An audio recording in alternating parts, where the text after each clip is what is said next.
nesta última mesa de la tarde tenemos a Cris Vilariño por un lado, artista, creadora e responsable tamén dende o ano pasado de Lugo en Danza, un programa pois eso, de danza impulsado polo Concello de Lugo, non? Pola Concellería de Cultura.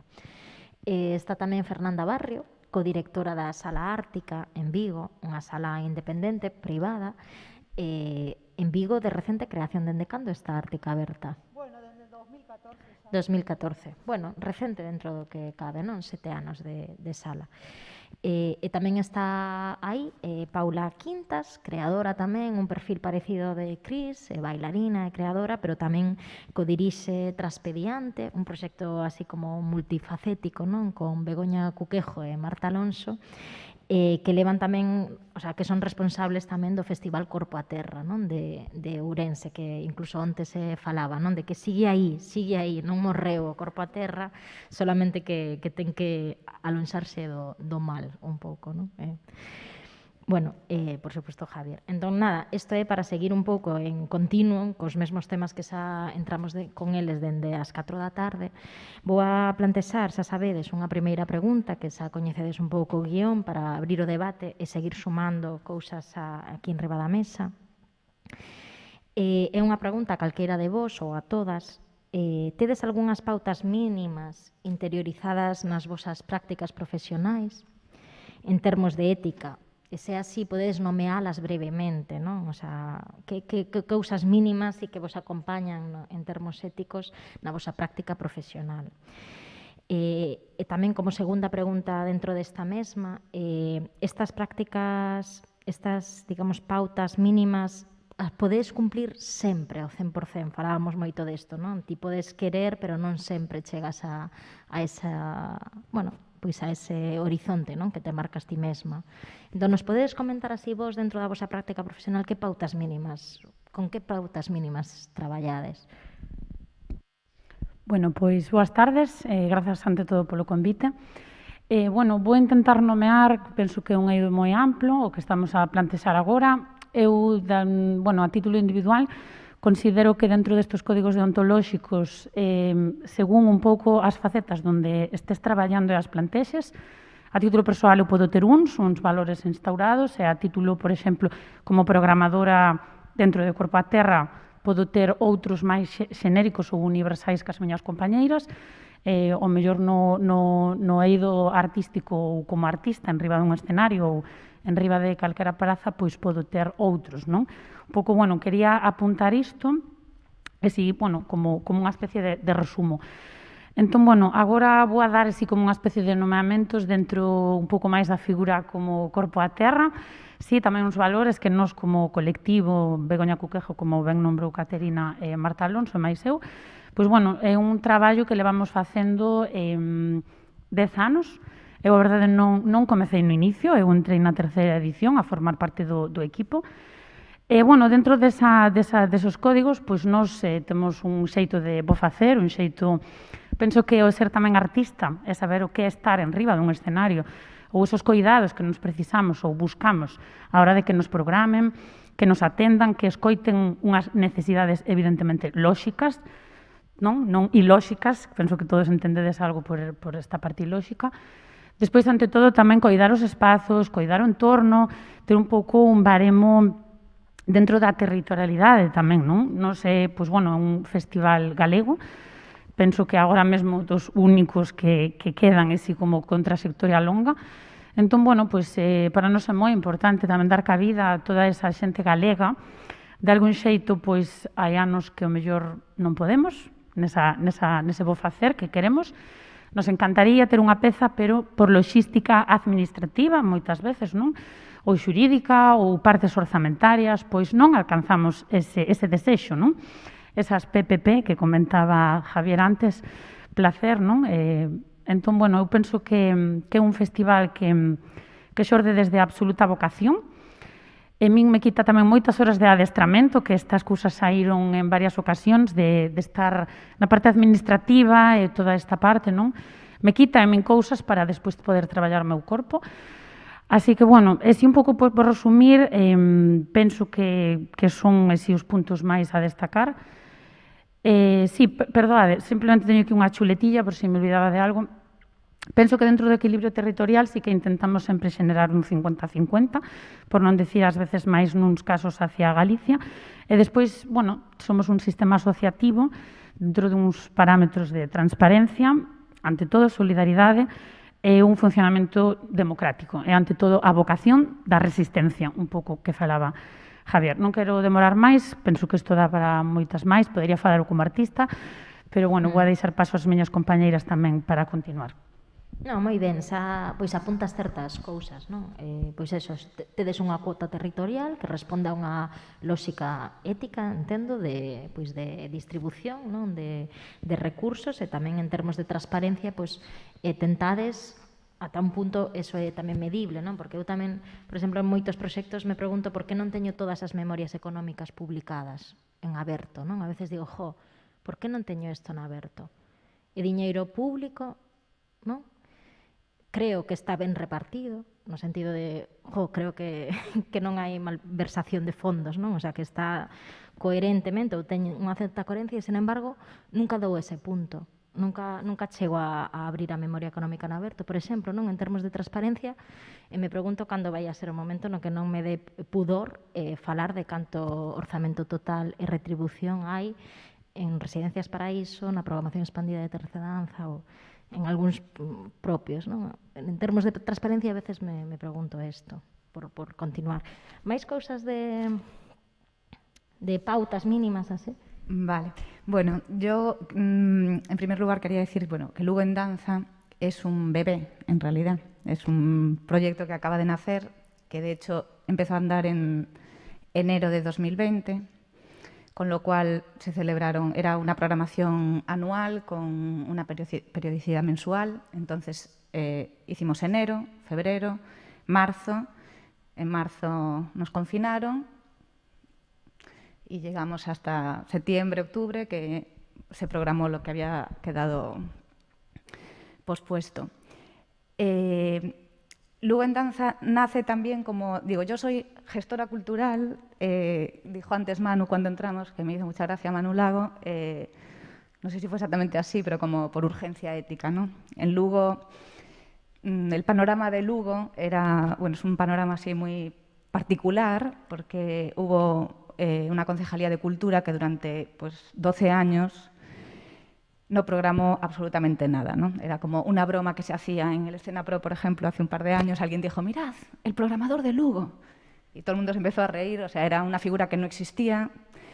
Y en 2019 hay un cambio y entonces entra un nuevo equipo a Cultura, conscientes de lo que venía de atrás, ¿no? De ese vacío total de programación y con muchas ganas pues, de hacer cosas, de programar.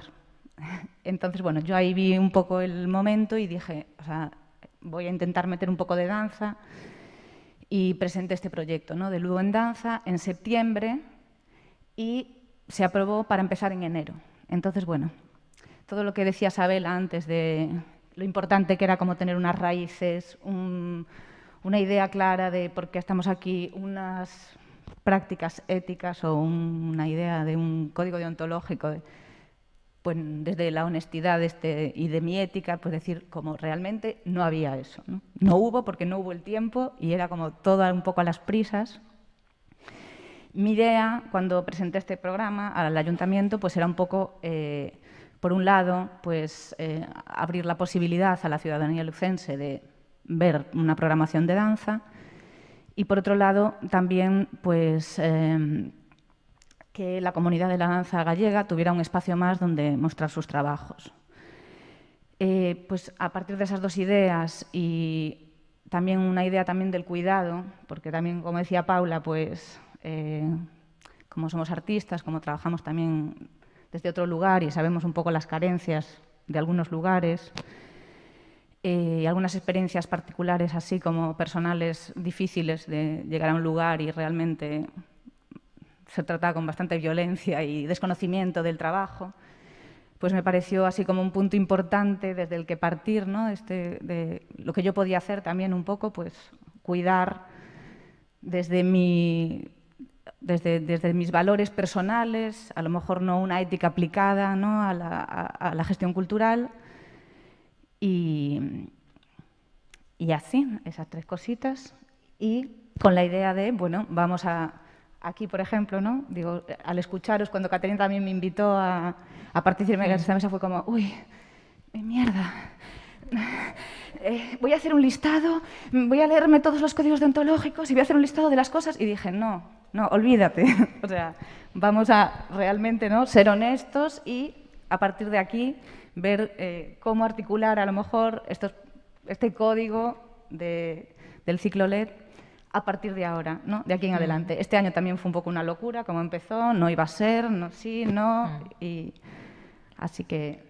De todas maneras, es verdad que ese conjunto ético muchas veces es con el tiempo de los proyectos, ¿no?, que se termina de entender siquiera, ¿no?, porque muchas veces es la pura intuición la que se pone en marcha, ¿no?, en la primera decisión.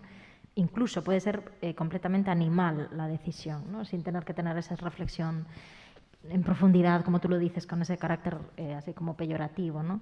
Pero creo que también los proyectos van adquiriendo la ética que hay detrás en su propia construcción de identidad, ¿no? Y también es algo que se va acumulando, se va transformando también. Cuando empiezas de una manera o tienes unas ciertas consideraciones de inicio, ¿no?, pues luego también las vas transformando. O sea, yo lo encuentro como algo muy natural y que nos pasa a todas, ¿no? En esto, creo que es un ejercicio en abierto todo el tiempo, es lo que quiero decir. No es algo que tú puedas enunciar de primeras hoy y empezar a trabajar con eso, sino que es una pregunta constante más bien, la que está todo el rato el run detrás, ¿no? De, vale, ¿y esto a qué responde? Entonces, ¿cómo yo respondo a este dilema? Y este dilema que me provoca a mí, que provoca al otro. Es más en esta cuestión del rigor ético, ¿no?, que creo que estáis todo el tiempo. O sea, no se soluciona, es lo que quiero decir. Ese estado de pánico creo que lo tenemos que es positivo y que lo tenemos que estar manteniendo todo el tiempo, porque ahí está la frontera entre apachanarse, ¿no?, y decir ya está. Y el estar todo el rato con la pregunta, que al final es que la ética no plantea otra cosa, ¿no? Pero Fernanda, ¿tú tienes así algunas pautas que nos quieras contar desde Sala Ártica? Sí, a ver, lo más peculiar en nuestro caso como sala es el nacimiento de la sala, ¿no? O sea, los 2 socios formamos parte, pues, de una compañía, en este caso teatral. Entonces creo que nuestro código ético parte de cómo nos gustaría a nosotros que nos traten o de nuestra experiencia, ¿no?, al haber ido, pues, a cantidad de teatros, auditorios, etcétera, ¿no? O sea, entonces se habló muchísimo del cuidado y es, creo que, nuestro eje principal, ¿no?, de cuidar a las compañías que vienen. Muchas veces no podemos ofrecer, se habló también de la parte económica, ¿no?, que también entra dentro de los códigos éticos y tal, y muchas veces tenemos que ajustar o que negociar, que es una palabra que no me gusta nada utilizar, ¿no?, en este sentido, pero sí que creo que podemos aportar también otros valores que forman parte del cuidado, ¿no?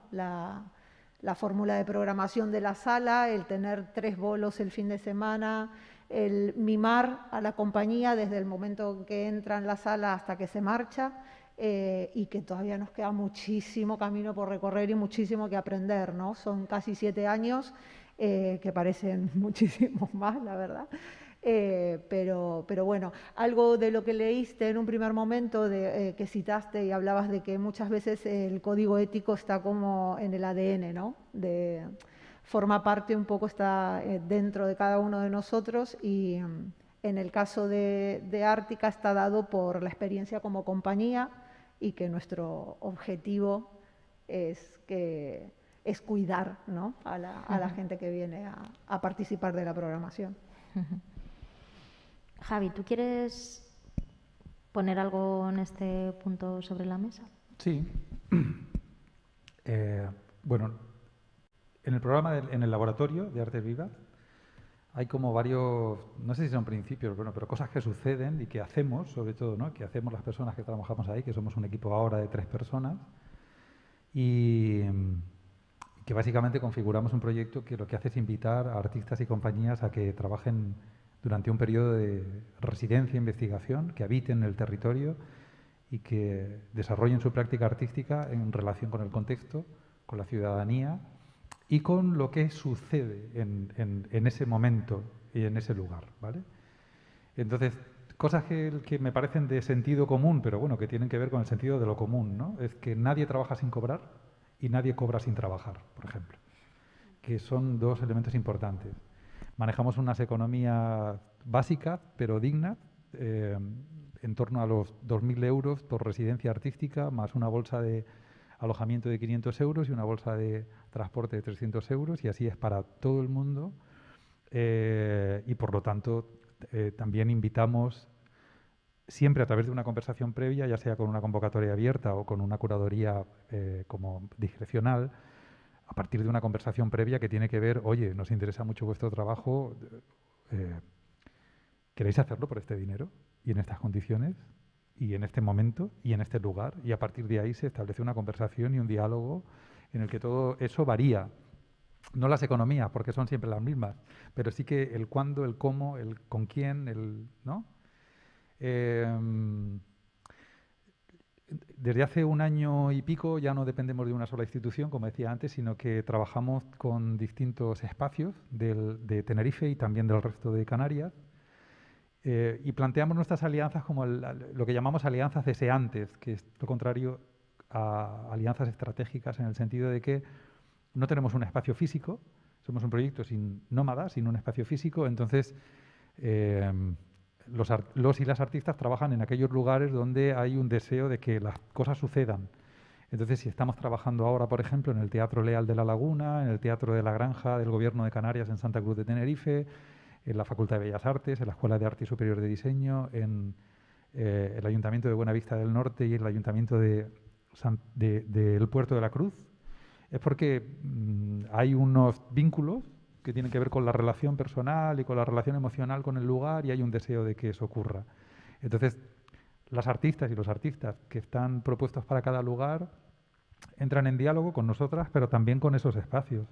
Con esos espacios quiere decir con las personas que organizan los espacios, ¿no? Técnicos de cultura, en el caso de los teatros, también con el personal de sala, técnicos de iluminación y de sonido, con la gente de limpieza, como que hay el intento de involucrar a toda la gente que forma parte del asunto.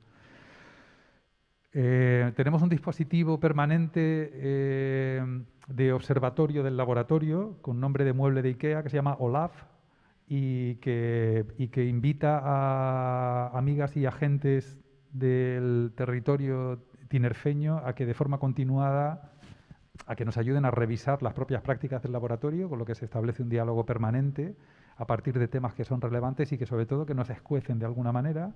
Este primer semestre estamos dedicando la conversación a las mediaciones vivas, porque entendemos que hay que hacer un trabajo, no que haya que hacerlo, que deseamos hacer un trabajo que afecte al territorio y a la ciudadanía, pero no queremos hacerlo de una forma paternalista y como, bueno, se entiende, ¿no?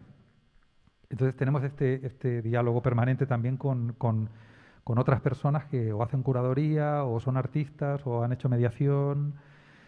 Y por otro lado, tratamos también de integrar miradas de otros lugares para poder componer procesos. Ahora mismo tenemos un proyecto muy bonito que se llama el Parlamento del Futuro, que está apoyado por la Dirección General de Juventud del Gobierno de Canarias, que es un dispositivo para entrar en diálogos del futuro desde el cuerpo, trabajando con adolescentes, 15, 16 años. Y estamos trabajando con el grupo de estudios sobre cuerpo de la Universidad de La Plata en Argentina para construir de una forma colaborativa, sin una autoría, no lo que hablaba Javi también, ¿no? Como en un ¿cómo se dice? Como en un entorno de open, sí, de código abierto, no me sale la palabra, para que también, tanto ellas como nosotras, podamos, una vez que generamos el material, poder usarlo, compartirlo, replicarlo, modificarlo de cualquier manera. Bueno, para mí todo eso son, y podría haber más, ¿no? Porque no las tengo, pero son, creo que buenas prácticas a la hora de... Sí, la pregunta no era tanto sobre buenas prácticas, que no lo dudo, ¿no? Que lo sean, sino sobre esas pautas mínimas que uno interioriza, ¿sabes? Y que están ahí en nuestra práctica, ¿sabes? Y que aparecen transformadas en ese código abierto de Parlamento del Futuro, que aparecen, pero digamos que cuál es la fuente ética en la que tú consideras que el Parlamento del Futuro ha de ser en código abierto, ha de ser de una manera horizontal, o sea, esa, digamos, fuente ética es la que hace que el Parlamento del Futuro se construya de una manera, o que Tenerife Lab, ¿no? Es como... Sí, yo creo que ahí la fuente sería, en ese sentido, en relación a este proyecto, el sentido de lo común, básicamente. Y una cosa como de cuidarme, cuidándote, cuidándome, ¿no? Algo, de horizontalidad o de... Sí, o sea, de como no jerarquía, sin- ¿no? En el sí, un sentido poco por ahí. decías lo de no paternalista y no... ¿no?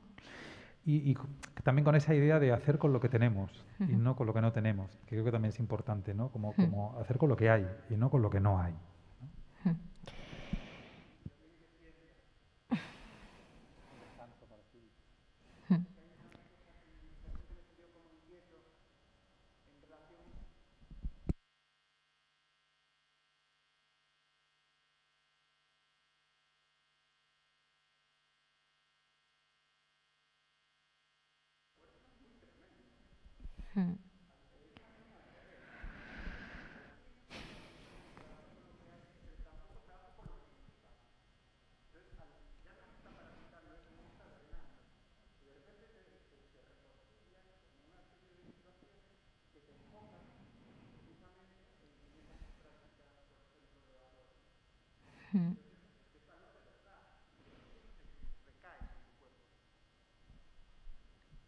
Sí, iba a decir que además sabiendo que metemos la pata continuamente, ¿eh?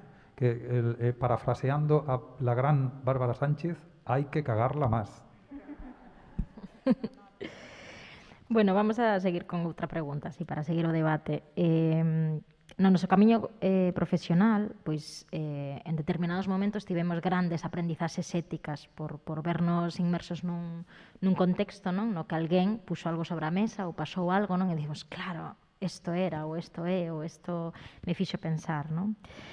Hai algunha situación ou posicionamento que podamos pensar así no pasado, non? Noso, que dixéramos, sabes, que se nos abreu un pouco a veda. Eu agora estaba pensando en varias, nunha é cando alguén dixo, non, que ocupar demasiado espazo nos debates de moita xente podía terse entendido como xeneroso no sentido de por aportar, pero tamén podía ser entendido como ocupación, non? E cando alguén me dixo nesta clase de lugares, ou vin en alguén, non lembro en quen, que mediando ese debate o que quería era que todas as voces estivesen sempre presentes, non? Para min eso foi como interesante, non? Que aprendín como decir, claro, a cuestión da participación ten que ser pois eso, medida, non? Ou estaba pensando en algo como moito máis banal, cando estás como invitada a algún festival o encuentro y la parte anfitrión se ha preocupado un montón por el espacio de la comida, ¿no? Y realmente ha hecho un gran esfuerzo en que estuviese muy rico, en que fuese un espacio muy agradable, en que eso que es como vital y tan primario estuviese tan bien atendido, ¿sabes? Que mi recuerdo más afectivo con ese espacio fue esa atención tan cuidada con algo tan primario como eso, que el lugar de dormir sea, yo qué sé, especial, ¿no? Entonces, a partir de ahí, yo a veces siempre pienso, si hago algo tengo que cuidar ese espacio, tengo que cuidar mucho qué doy de comer a unas personas porque estoy trabajando con algo que es primario, la alimentación, ¿no? Como, a veces quiero pensar, no sé, son tonterías pequeñas, pero que en mi recorrido pues me voy quedando con ellas, ¿no? Y creo que hay mucha ética ahí detrás. Creo que hay mucha ética en el buen trato y en el maltrato también cuando tú te haces responsable de la comida de otro, por poner una cosa tan básica como esta, ¿no? Entonces, podéis traer, me refiero, ejemplos muy grandes, muy pequeños, muy mínimos. Todos valen para un poco tejer como ese recorrido, ¿no? De aprendizaje que vamos teniendo, ¿no? Gracias también a las aportaciones de otras que han puesto pues mucho ahí, ¿no? ¿Tenéis algunas cosas así que compartir, también abiertas a la Bueno, yo es sala? más una reflexión en lo que dice Caterina, porque yo intento hacer, de verdad os lo digo, igual a veces me equivoco, pero intento hacer lo que me gustaría que hiciesen para mí. Es decir, por ejemplo, con respecto a lo que dice de la comida, es que yo me encargo de esas partes en Cuerpo a Terra.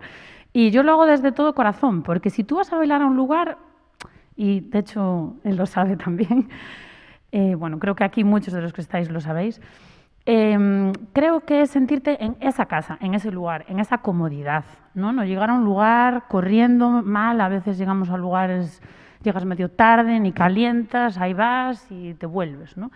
Entonces, bueno, yo así como, más que un aporte, es más bien como un decir, estoy totalmente de acuerdo. Y yo creo, estuve reflexionando sobre esta pregunta, pero tampoco me voy a aventurar en lanzar grandes cuestiones ni verdades. Pero creo que en los procesos, ¿no?, en la vida, yo he aprendido más de los fracasos que de las cosas positivas. Yo soy una tía que tiro para adelante, creo que tengo fuerza, a veces me vengo abajo como todos, a veces no entiendo por qué sigo aquí, qué es lo que estoy haciendo. Por eso creo que es una cuestión de vocación también, porque creo firmemente en lo que hago y creo que he nacido para esto, o sea, para esto, para el arte en general y aportar lo que yo pueda al sistema. Pero a veces me pregunto de esos fracasos, ¿por qué se dan en ese momento, ¿no? Entonces creo que eso tiene una parte de ética, cada cuestión es diferente, cada pregunta o cada reflexión serán cosas diferentes, pero bueno, lo decía en relación al fracaso, porque se hablaba aquí también hace un segundo, y bueno, simplemente es una pequeña aportación personal. ¿Recuerdas algún fracaso así que del que, porque yo estoy de acuerdo contigo que el aprendizaje no se extrae simplemente de las situaciones positivas, sino de las... Pues bueno, os voy a contar uno, Gracias. que de hecho lo comentaba con Manuel en la comida. Pues lo voy a contar, sí, la verdad es que os lo voy a contar. Pues bueno, así, muy rápidamente. Yo produje una pieza que se llama Plastic, que tuve la suerte de bailar ante Recendanza en 2018, y estuve seleccionada en Galicia Escena Pro del 2018. Bueno, yo actúo en el Salón Teatro, es una pieza muy autobiográfica, muy personal, del cual no voy a comentar más. Quien lo haya visto, pues tomará esa opinión. Quien no, les invito, mañana actúo, si alguien quiere venir, aprovecho. No, sin broma. En Cedeira, mañana Cedeira. Bueno, a lo que voy. Pues nada, en Galicia Escena Pro tuve una sensación, personalmente, al ser autobiográfica, por eso quiero contar esta parte, el teatro, yo os juro que igual el 80% se puso en pie. En el Salón Teatro 2018. A día de hoy, ¿cuántos bolos he vendido en Galicia? ¿Queréis saberlos? ¿Quién lo sabe? ¿Respuesta? Pues os digo que mañana sería el 5º que hago en Galicia, o 6º como mucho. Y creo que ya es bastante. Entonces, bueno, no sé, para mí es un fracaso en el sentido de entender, es una especie de valoración quizás a todos estos conceptos que han salido desde ayer, desde la institución, desde los lugares de exhibición, de dónde planteo mi obra. Para mí el fracaso era que me veían los programas y me decían, sí, a mí me ha encantado, pero yo esto no lo puedo programar en mi pueblo. Y dices tú, bueno, pues vale, pues ¿qué quieres que te diga? ¿Entendéis? Entonces, bueno, simplemente es algo personal que a día de hoy no sé si entendí algo de ese fracaso. No lo considero tampoco un fracaso, considero el fracaso ese encuentro, digamos, de esa reacción y luego la reacción real que creo que todos nos acompaña aquí ahora mismo, porque estamos en esta situación, creo que estas jornadas precisamente son para evaluar un poco el sistema en el que vivimos, ¿no? Bueno, ahí lo dejo. Gracias por compartir también esto. Gracias. Pues eso, ¿algún aprendizaje así que fuese ejemplarizante? Sí, para mí, ¿no? bueno, traía así como un ejemplo pensado que también tiene que ver un poco con los cuidados, pero bueno, el aprendizaje fue desde la inversa, ¿no? Desde una experiencia muy negativa en un festival, también yo como intérprete, y ahí en ese momento recuerdo decir como, si en algún momento yo estoy en esta otra posición, quiero hacer las cosas de un modo totalmente diferente a lo que ha pasado hoy aquí, ¿no? Porque era un festival que no era de artes escénicas, era un festival de música y pues me dijeron eso, que podía entrar en el teatro 1 hora antes de la función. Entonces yo, claro, fue como, ¿pero cómo? No, pero es que es imposible. Y encima, totalmente incomprendida, como, ¿eres la artista que más tiempo ha necesitado para Y digo, sí, claro, no entendéis nada. O sea, no...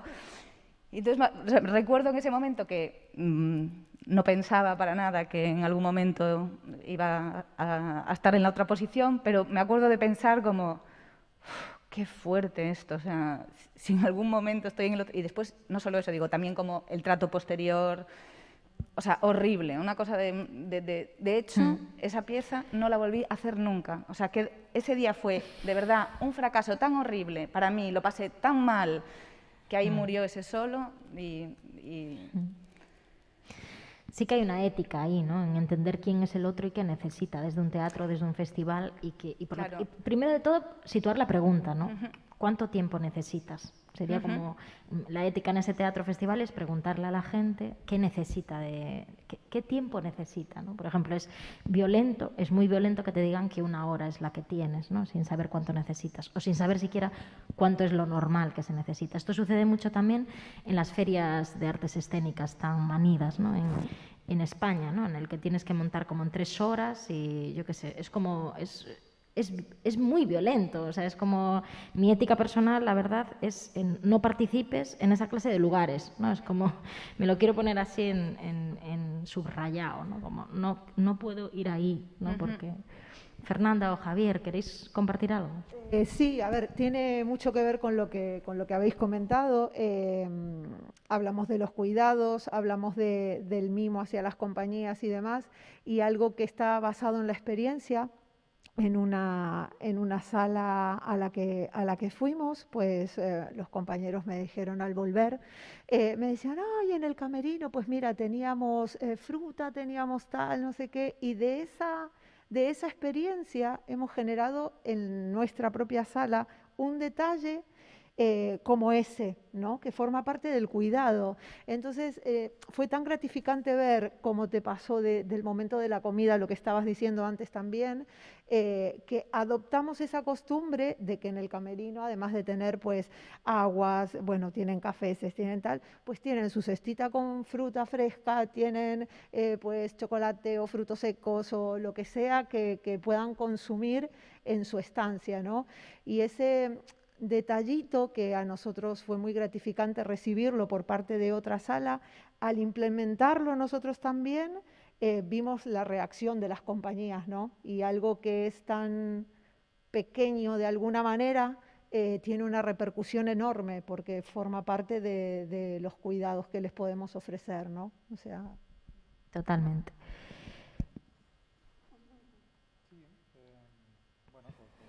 Por añadir así Para mí fue muy significativo, y por supuesto no voy a decir quién es la artista, pero en ese momento de cambio de direcciones artísticas en Madrid tan sonado, pues hubo 2 artistas que decidieron pública y privadamente, pero sobre todo una de ellas que habló con la nueva dirección y que se posicionó en el sentido de, aunque pierda un apoyo, no me puedo permitir ser apoyada por ti después de lo que ha pasado, ¿no? Me parece un gesto, bueno, es un gesto pequeño, pero que creo que dice mucho de cuáles son las consecuencias también que una tiene que asumir o uno tiene que asumir en cuanto a no estar en ciertos lugares o no recibir ciertos apoyos en el momento en el que uno o una decide no participar de ciertas dinámicas, ¿no? Que igual también tiene que ver mucho con lo que decía Fátima, ¿no? De que uno se tiene que aplicar también en primera persona ese tipo de cosas. Y luego, no sé si es una experiencia, sí que es un dilema que yo me planteo ahora. Me planteo muchos, ¿eh? Pero en relación a lo que tiene que ver con los cuidados y con el hacer artístico, yo hace 2 veranos estuve invitado a un festival muy pequeño de 24 horas en la península de Nesodden, en Noruega, un proyecto que se llama Vigil for the Earth, que era una vigilia por la tierra, ¿no? Y me fui invitado como artista a participar en una vigilia por la tierra a un festival que duraba 24 horas en Noruega, Mari Carmen. Había gente de Argentina, Estados Unidos, España, Italia. Y yo dije, hostia, me va muy bien que me inviten porque pagan bien y porque además yo quiero desarrollar mi proyecto. Y y sé que hay algo que tiene que ver con el cuerpo y con la huella de carbono y que tiene que ver con el viajar, pero bueno, y es un dilema que yo no tengo resuelto, porque no sé si yo tengo que, no sé hasta qué punto yo, y esto es una pregunta, una pregunta me la hago a mí, pero la hago en abierto, ¿no? Si yo tengo la capacidad de poder decidir si hago un viaje no a Corea para mostrar una pieza con Paula Quintana, con quien trabajo, porque me parezca que estoy emitiendo una huella de carbono brutal cuando parte de mi trabajo tiene que ver con viajar, ¿no? Es un dilema que yo tengo vivo y abierto ahí y que no lo tengo resuelto, ¿no? Por ejemplo. Hablamos de esto ayer, ¿no? En la mesa de la tarde, sobre todo, ¿no? Cómo vamos a seguir caminando en términos de movilidad, ¿no? Cuando tenemos también todo este jaleo encima, ¿no? De los recursos naturales agotados o exprimidos, ¿no? Sin duda, o sea, no está resuelto para mí, tampoco creo para nadie, ¿no? O sea, ¿qué hacer con eso? Muy complicado. Para mí a lo mejor es pensar, bueno, si yo viajo a Corea con Paula, ¿no? O sea, ¿cuánto más puedo hacer allí que no sea solamente ir y volver muy rápidamente, ¿no? Es decir, soy capaz de conectar con más comunidad coreana, soy capaz de, no sé cómo intentar convencerte a ti misma de que ese viaje tiene más valor, ¿no? Que simplemente la hora de duración. Yo, por ejemplo, estaba en Corea hace unos años, no hice nada más que bailar y volver, ¿sabes? O sea, no hice nada más. Y me queda una pena, ¿no? De decir, pues sí, creo que tenemos que trabajar más en una cuestión de expansión, ¿no? Cuando vamos a los lugares, que por lo menos merezca la pena pues ese gasóleo. ¿Qué cosas echamos más de menos en el contexto profesional en cuanto a ética?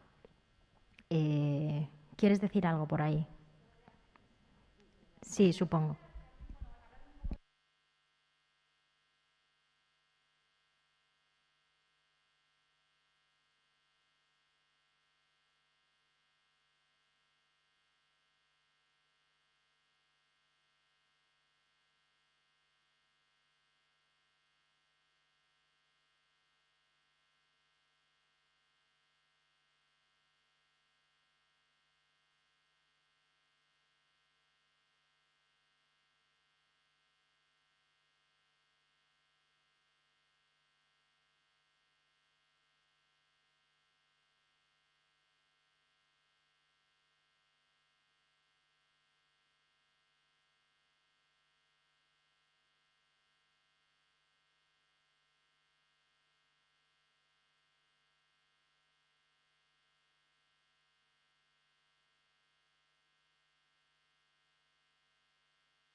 Bueno, por trasladar así un poco al micrófono lo que comentas, comentas que en tu caso haber tenido a tu hijo hace 8 años hizo que te apartases por fuerza o por necesidad y luego a tu otra hija por fuerza o por necesidad del sistema, ¿no? Y que eso también hay un fracaso como personal y que ahora también cuesta mucho como volver a entrar en él, ¿no? Y el tema de la conciliación y del feminismo en mayúsculas que decía Javier tiene que ver también con esto, ¿no? En si estamos siendo éticos con los tiempos, la conciliación en todos los niveles, ¿no? de las personas que estamos dentro de cultura o de tantos otros sectores, ¿no? De hecho, con esta cuestión del feminismo también hablábamos mucho Isabela y yo preparando esta mesa, ¿no? De que muchas veces el feminismo, en tanto que posicionamiento ético, muchas veces está instrumentalizado desde la institución, ¿no? En términos de eslogan, quiero decir, hago mi 8M, hago muchas pancartas de feminismo y de 8 de marzo, pero en realidad no integro a nivel ético el feminismo dentro de mi propia práctica, ¿no? Entonces hay mucho de esto, de coger, digamos, el trendy que hay, la tendencia fashion que hay, incorporarla, pero no llevarla realmente adentro, ¿no? A que modifique la ética de comportamiento, a que modifique aquella visión un poco de balance entre invitaciones de hombres e invitaciones de mujeres, en programas que no sean solamente machos, alfa, coreógrafos que lo dan todo, a que no sea solamente esa visión masculinizada del hombre enérgico, acrobático, incansable encima del escenario, que también hay otras maneras de hacer con el cuerpo que tampoco están igualmente visibles ni reconocidas, ni parece que son tan fáciles o difíciles como las otras, ¿no? Hay muchísimo de eso que todavía está ahí, ¿no? Y es verdad que al final pues ejerce violencia y está ahí, ¿no? Y que, bueno, también pensábamos en esto, ¿no?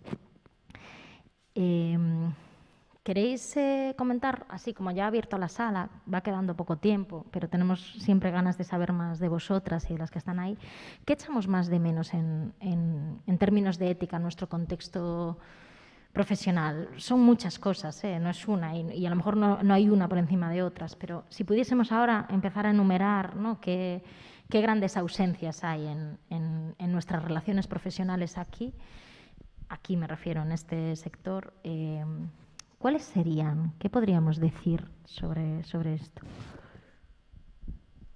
Pues, a ver, yo creo que algo que sí que notamos o que echamos en falta es la empatía, ¿no?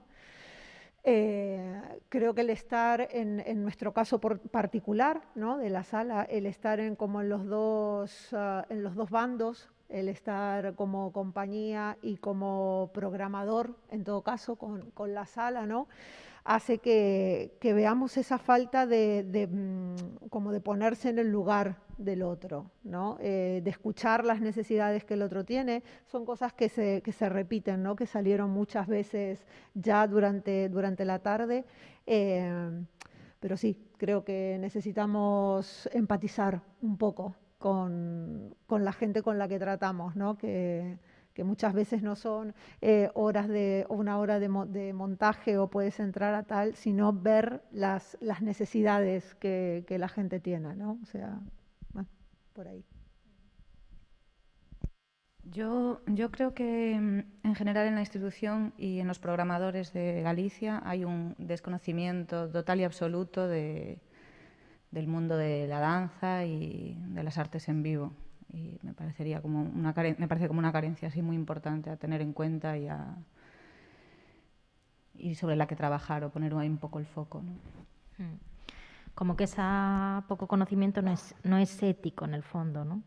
O sea, la pregunta es ético en el ejercicio de un puesto concreto no conocer realmente el entorno que te rodea? O sea, es como la pregunta ¿es posible éticamente ser director de un teatro y no saber o ser concejero de cultura? Quiero decir, es que ya no es si es legal o no, porque ya sabemos que es legal y ocurre, sino si es ético o no. No, no es legal, ni siquiera es legal.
Mm.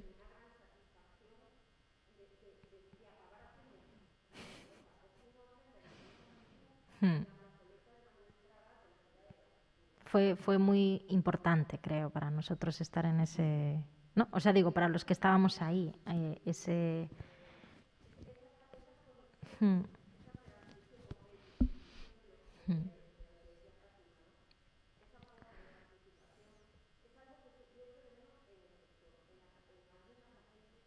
Mm.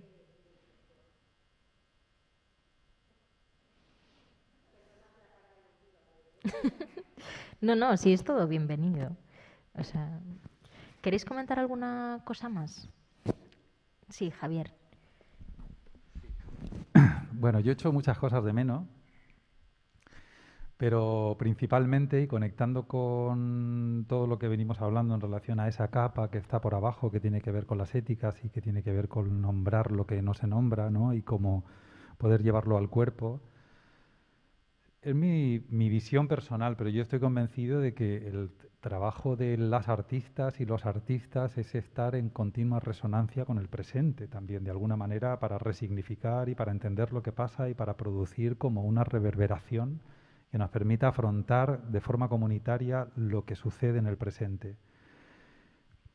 No solo echo mucho de menos, sino que me produce una profunda frustración asistir a cómo en este país la mayor parte de las programaciones obedecen a criterios de entretenimiento y no acogen el hecho artístico como ese lugar en el que se recogen las tensiones de la sociedad, ¿no? Me frustro cuando veo cómo el museo se abre a la danza de una forma decorativa, por ejemplo, son temazos, ¿eh? Cuando se abre a la danza de una forma decorativa, sin ningún tipo de criterio, o me frustro cuando veo que hay, y esto lo voy a poner encima de la mesa porque lo llevamos hablando con Fátima y es algo que hay bueno, con Fátima y con otras muchas personas, ¿no?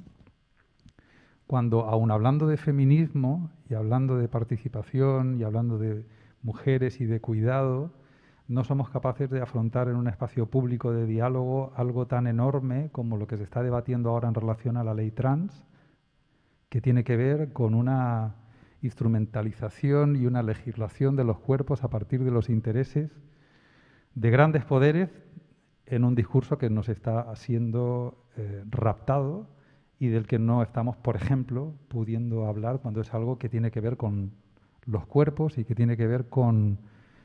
Bueno, que tiene, creo que, ¿cómo se dice? Tiene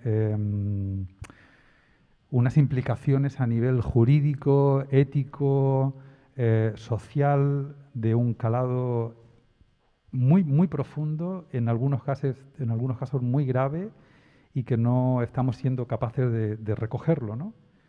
Es un ejemplo, creo que es un ejemplo grave, pero creo que es un ejemplo que necesariamente hay que poner encima de la mesa porque es un ejemplo de qué pasa con aquello que no se habla, qué pasa con o sea, qué tipo de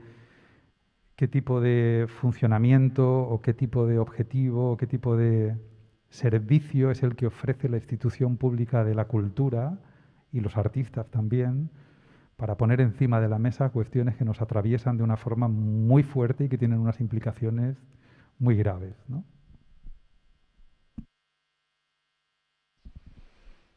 Paula. Muy brevemente, yo echo de menos esto, echo de menos que los teatros no puedas utilizarlos.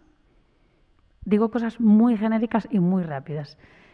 Y es estar hablando en un teatro, es lo que quiero decir. Sí, este encuentro, yo echo de menos, hablo ahora mismo de lo que es la Comunidad de Galicia, ¿vale? Porque si no, ya vamos como muy hacia afuera. Echo de menos eso. Creo que también venimos de estas épocas de confinamiento, etc., pero estos encuentros, yo no llevo tanto en Galicia, bueno, 9 años casi, algo es ya. Pero tener estos encuentros, realmente poder hablar de lo que te pasa para entender más, porque ese muro de metacrilato del que habla Ania, creo que efectivamente eso pasa, como que nosotros somos un ente extraño en algún lugar extraño, que buscamos lo que nosotros queremos o nos manifestamos a través del arte en nuestra autoexpresión. Pero por resumir, yo echo de menos esto, echo de menos que se puedan utilizar los teatros de una manera más abierta, esos espacios en algunos casos muertos que hemos hablado en ocasiones. estos días y echo mucho de menos el tiempo. Yo no tengo tiempo, no sé ustedes, pero yo no lo tengo. No, yo no hablo para mí, sino para hacer todo lo que me gustaría hacer. Nada más. ¿Queréis sumar alguna cosa más, Fernanda o Cris? No. Vamos a quedar pensando si no. Xian.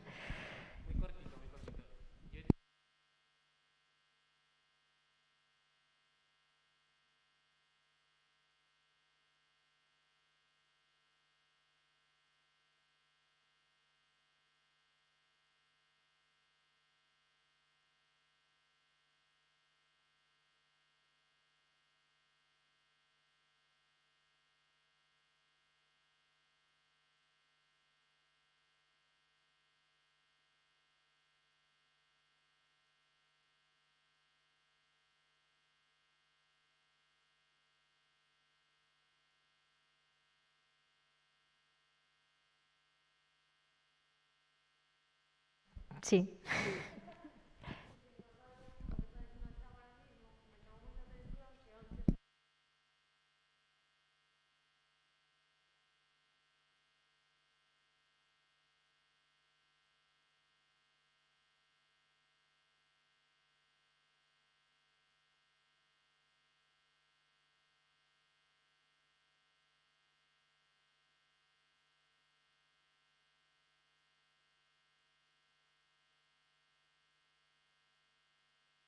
Grazas, Inés, porque é importante tamén recoñecer a necesidade de moitas capas distintas e, por suposto, onte non se determinou tan claramente que non facía falta. Seguramente alguén o dixo, pero creo que tamén había moita outra xente que decía que sí que sería necesario, non? Como, porque tamén hai que recoller como esas cuestións, non? Sí, eu creo que todas queremos traballar máis e mellor. Non máis, mellor. Queremos traballar mellor aquí, que distinto, non? Sí, con mellores circunstancias, non? Queremos vivir mejor, queremos ter máis tempo para pensar, relacionarnos, masturbarnos, ¿no? Como queremos tener más tiempo para el placer, ¿no? Que no sucede tan a menudo, estamos demasiado afectados por el medio.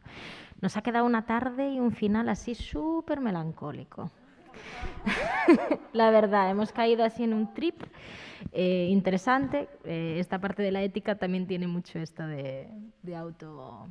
Bueno, esta manera de pensarse, ¿no? También en esa clave un poco. ¿Quieres comentar algo más, Javier? Sí, yo solo voy a decir una cosa, para que no quede así un final melancólico, que no pasa nada si queda, ¿eh?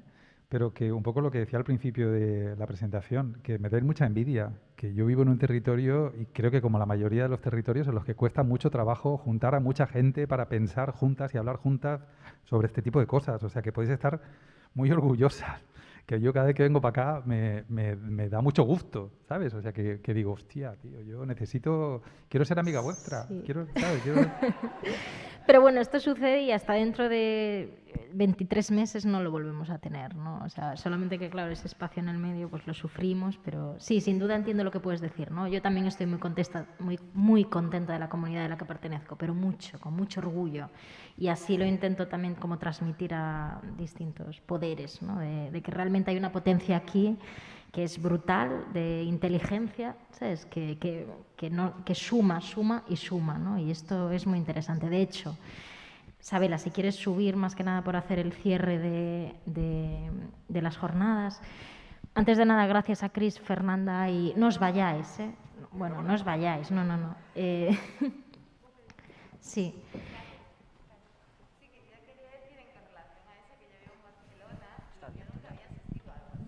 No.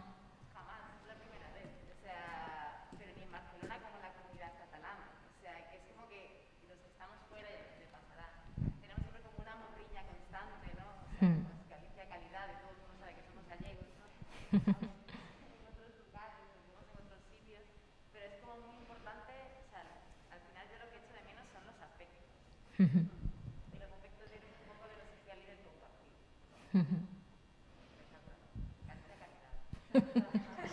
¿Cómo están los alquileres por aquí? Pues no te creas, Coruña se está poniendo que también nos va a echar dentro de poco a todos a la periferia. En Lugo está muy bien, eso es verdad. Creo que queres comentar? Nada, simplemente que escoitándoos a todas, lembreime dunha leitura que para min foi así tamén transformadora e un deses momentos de clics e de grandes aprendizaxes e apetecíame compartila aquí. É unha cita que recollín tamén nun traballo meu persoal, que igual algunhas xa coñeceredes por telo visto, o de público está aquí, e unha cita de Maite Garballo Maeztu, que ten un libro maravilloso que se chama Corpos que aparecen e que di o seguinte: el cuerpo cita aquellos cuerpos que lo precedieron y también aquellos que lo circundan. Cita distintos aspectos de la realidad, los materializa y les da cuerpo.